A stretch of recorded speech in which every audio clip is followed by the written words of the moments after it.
저는 오늘 진행을 맡은 이화정 영화 저널리스트입니다. 네. 자리에 앉을게요. 네.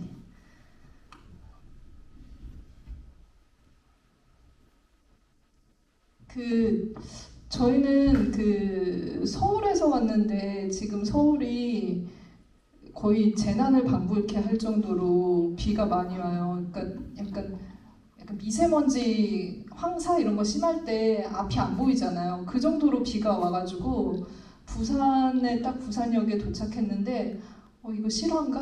여기 이런 천국이 다 있나 싶을 정도로 너무 기분이 좋았는데, 이런 기분이 좋은 날씨에 관객분들 이렇게 극장을 꽉 가득 채워주셔서 너무 또 오늘 토크가 더 재미있고 기대됩니다. 감독님과 배우분들께도 먼저 관객분들께 인사를 좀 드리도록 할게요. 네. 네, 안녕하세요. 윤신혜가 사라졌다 연출한 김진아입니다. 네. 네, 안녕하세요. 저는 윤신혜가 사라졌다에서 장하다를 연기한 이주영입니다. 이 시간을 이렇게 와주셔서 감사합니다.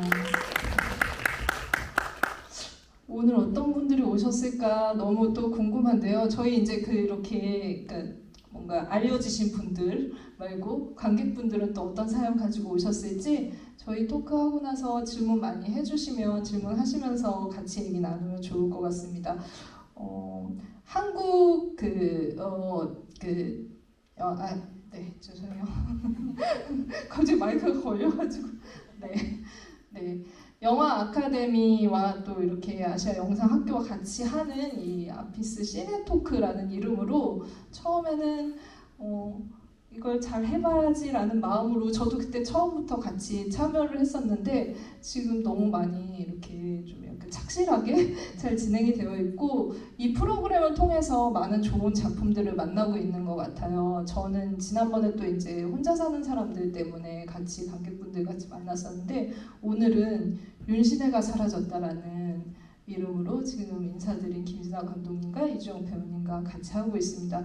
차차 이제 아카데미가 가지고 있는 이제 어떻게 이렇게 좋은 감독님을 배출했는지, 그리고 또 이 감독님을 통해서 또 이주영 배우도 다른 필모그래피와 달리 또 이제 이주영 배우가 가지고 있는 여러 가지 다양한 면모를 보여줄 수 있는 작품이란 점에서 또 어떤 점을 같이 연구하셨는지 얘기를 들어보도록 하고요. 일단은 좀 짧게 인사를 드렸는데 소감을 좀 들어야 될 것 같아요. 감독님이랑 이주영 배우가 거의 왜 듀오처럼 지금 근 한 달 이상을 같이 이렇게 호흡을 맞추면서 관객분들과 만나고 있는데, 이 자리에서 만난 거는 또 뜻깊을 것 같다라는 생각이 들어요. 감독님은 한국영화아카데미 출신이시기도 하시지만 공부를 했던 그런 공간에 와서 관객분들이랑 만난다라는 그런 의미도 있을 것 같고, 특히나 오늘은 그냥 일반 관객분들도 계시겠지만 또 이렇게 영화를 공부하고 싶어 하시는 분들도 있는 걸로 알고 있고, 또 제가 이렇게 살짝 흘려 듣기로는 배우를 지금 활동을 하시는 분도 오신 걸로 알고 있어요. 그래서 더 이제 디테일하게 매의 눈으로 오늘 영화를 감상하시지 않았을까라는 생각이 들거든요.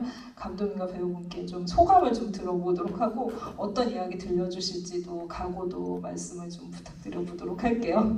네. 네, 지금 한 달 정도를 계속 GV를 서울이고 이제 비수도권이고 다 돌고 있는데 네. 거의 지금 GV 기계가 됐다 이런 말 찌르면 나오신대요. 네, 그럴 정도로, 왜냐면 거의 비슷한 이제 질문들 범주 안에서 계속 나오다 보니까 이제 그랬는데, 그래서 이제 이것도 이런 자리가 있다 제안받고 이제 하게 됐을 때도 그렇게 떨리거나 이게 좀 새롭지 않겠지, GV겠지, 여태까지 했던 것들이랑 비슷할 거라고 생각을 했는데, 이상하게 오늘 이제 기차를 타고 내려오는데 떨리는 거예요.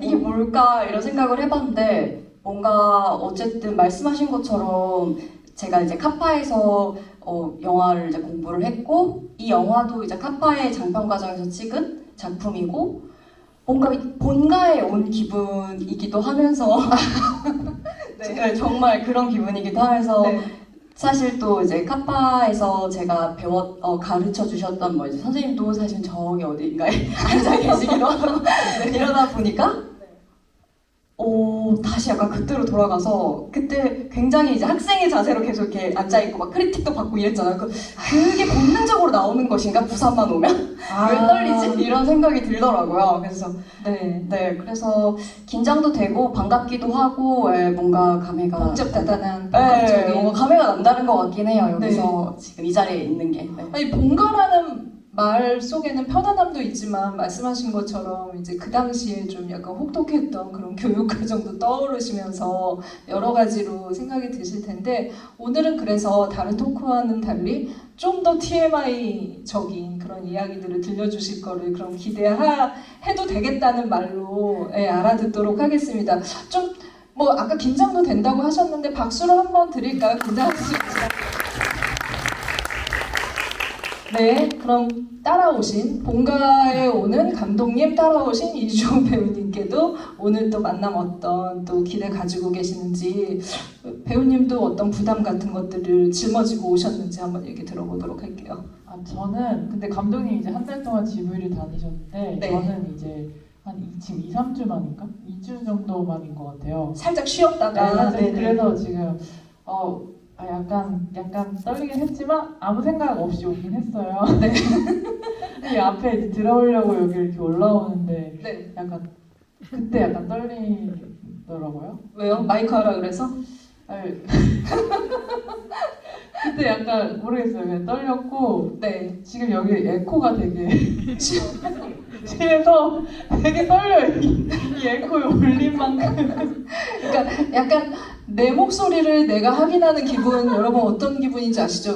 별로 하고 싶지 않은 기분인데 지금 약간 저희 귀에서 그 본인의 목소리들을 좀 점검하는 그런 시간들이 있어요. 듣기에는 어떠세요? 괜찮으세요? 불편하지 않으세요? 네, 다행입니다. 저희만 그냥 살짝 불편한 걸로 하고 네, 관객분들이 편하다고 하시니까 저기 뭐 이렇게 오늘 좀 그 2주 동안 쉬셨다고 하셨잖아요, GV를. 그 이유도 좀 있으실 것 같아요. 요즘 뭘로 바쁘신가요? 네.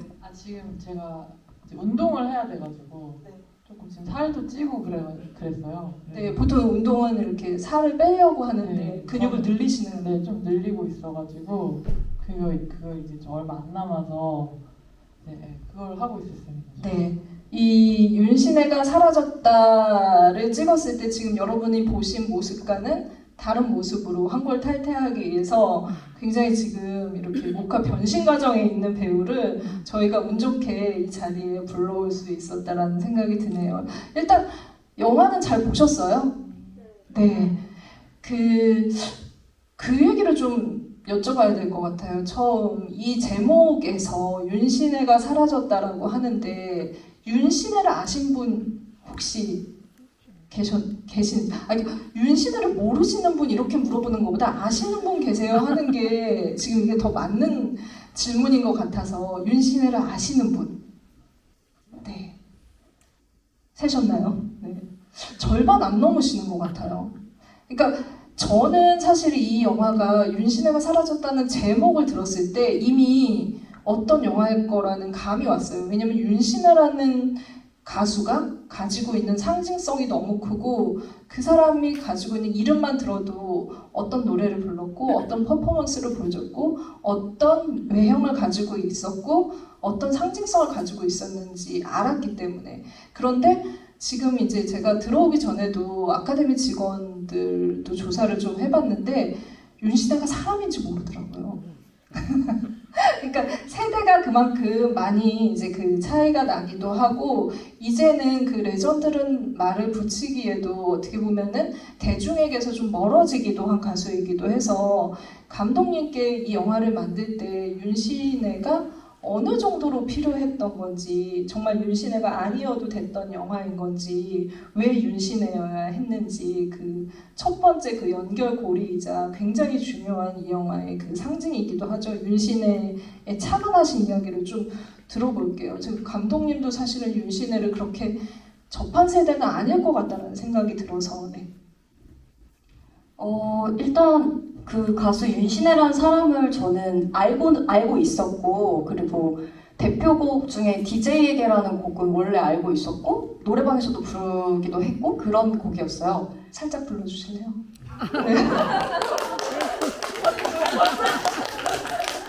죄송합니다. 지금 오민혜 배우님 계시면 불러주셨을 텐데. 아쉽네요. 네, 알겠습니다. 여기까지 네. 할게요. 네, 그랬는데 무슨 얘기 하려지? 너무 당황했어. 네, 그랬어요. 그래서 이런 질문을 되게 많이 받아서 사실은 윤신혜라는 가수를 알고 있었냐라는 거에 대해서 알고 있었고 어떻게 알았냐라고 했을 때 처음엔 저도 글쎄 저 그냥 알고 있었는데 라고 생각을 했는데 옛날 일들을 이제 뭐 이게 기억들을 되살려 보니까 집에 항상 이게 TV가 되게 이렇게 굉장히 항상 틀어져 있는 편이었고 네네. 거기에 가요 무대 이런 거를 아빠가 항상 뭔가 틀어놓고 열린 음악회? 아시죠? KBS. 다 KBS 1TV 거기에서 하는 그 가요 무대가 항상 이렇게 틀어져 있어서 그런 거를 통해서 제가 접한 것 같아요. 그러고 그러다가 이제 제가 이 시나리오를 쓰게 되면서 시나리오에서는 늘 말씀 많이 드렸는데 그냥 전설의 가수로 존재를 했었어요. 원래 시나리오상에서는. 그리고 이제 프리 단계로 넘어가면서 이 전설의 가수를 찾아야 하는 이제 상황이 왔고 네. 너무 중요한데 너무 어려운 캐스팅이잖아요. 약간 어떤 그러니까 장하다와 다른 배역들도 당연히 캐스팅이라는 게 늘상 어렵지만 좀 달랐던 것 같아요. 이 전설의 가수는 정말 그냥 제 머릿속으로 떠올리기엔 그 사람만의 어떤 고유한 그 아우라가 있어야 되는데 이걸 어떻게 표현을 해야 되지? 이런 고민을 많이 하다가 실존 가수로 가자도 있었고 네. 사실은 이제 이거에 대한 약간 보험처럼 왜냐면 제작 여건에서도 생각을 해야 하니까 그래서 사실 이제 PD님은 조금 더 안전하게 배우로 그렇게 가면 어떻겠냐 가상의 이제 인물을 설정해서 그래서 사실 두 가지를 다 고민을 했었고 이제 그러던 중에 제 마음은 사실 실존에 훨씬 가까웠죠. 근데 두 가지를 고려하다가 제가 사실 이제 1차원적으로 딱 접근했던 방식은 그거였어요. 어쨌든 장면화를 해야 하잖아요. 그 이미테이션 가수라는 거를 이제 글 속에서 빠져나와야 하니까. 그러려면 이 가수가 우리 왜 전건 하면 딱 떠오르는 그런 이 사람만의 어떤 특징 있잖아요. 그쵸. 헝클어진 머리와. 네네네. 인수인 선생님도 딱 그 특징이 네. 있고. 그래서 그 사람만의 그런 시그니처가 좀 명확한 사람이어야지 우리가 가능하다. 누가 봐도 이 사람 이미테이션이다가 표현이 되겠다라는 생각이 되게 사실은 딱 되게 1차원적인 접근이었어요. 네. 근데 되게 중요했고 그러다가 윤신혜 선생님의 제가 딱 기억하는 그 사람의 그 이미지가 있거든요. 되게 펑키한 그쵸. 머리 헤어스타일에 네. 그리고 그 당시에는 하지 않을 법한 정말 특이한 독특한 패션 센스와 그리고 막 그 무대 매너와 이런 것들이 있었기 때문에 이제 유튜브로 영상을 제가 그때부터 쭉 찾아보기 시작했어요. 그러고 이제 피디님한테 요청을 드렸죠. 만나 뵙고 싶다. 그랬는데 이제 어느 날 갑자기 저한테 와서 연락이 닿았고 오늘 미사리 카페를 가자 이러시는 거예요. 네네. 미사리 카페는 많은 분들이 공연을 하시는. 네, 맞아요. 그래서 처음엔 좀 황당했죠. 미사리 카페를 갑자기 왜요? 했는데 그곳에 있다는 거예요. 게다가 이제 내비게이션을 치는데 윤신의 열애라고 치시는 거예요. 네, 그래서 그때 받은 하여튼 그 약간의 충격과 약간 미심쩍은 그런 것들이 좀 있었던 것 같아요. 그래서 근데 그게 이제 나중에 시나리오 속에도 사실은 어떻게 보면 들어갔거든요. 영화의 과정과 굉장히 비슷하네요. 네, 맞아요. 그래서 이제 그곳에 가게 됐고 들어갔을 때도 그런 라이브 카페라는 그런 형식, 그런 카페 자체를 제가 처음 가봐가지고 되게 생경했고 너무 독특한 거예요. 그래서 그때에 제가 받았던 그런 인상들을 잘 기억해뒀고 그 다음에 이제 선생님의 무대를 이제 봤을 때 빵 맞았죠. 너무 충격적이었어요. 이런 무대 처음 봤다 이런 생각밖에 안 들었어요. 실제로 이렇게 실제로 보시니까. 보니까. 네. 그래서 대표님이 저 오시자마자 미팅하러 왔는데 일단 공연부터 보시라고 그러는 네. 거예요. 미팅에 기회를 안 주시고 그래서 공연부터 보라고 하셔서 왜지? 이렇게 하면서 봤는데 이유를 딱 알겠더라고요. 네. 그래서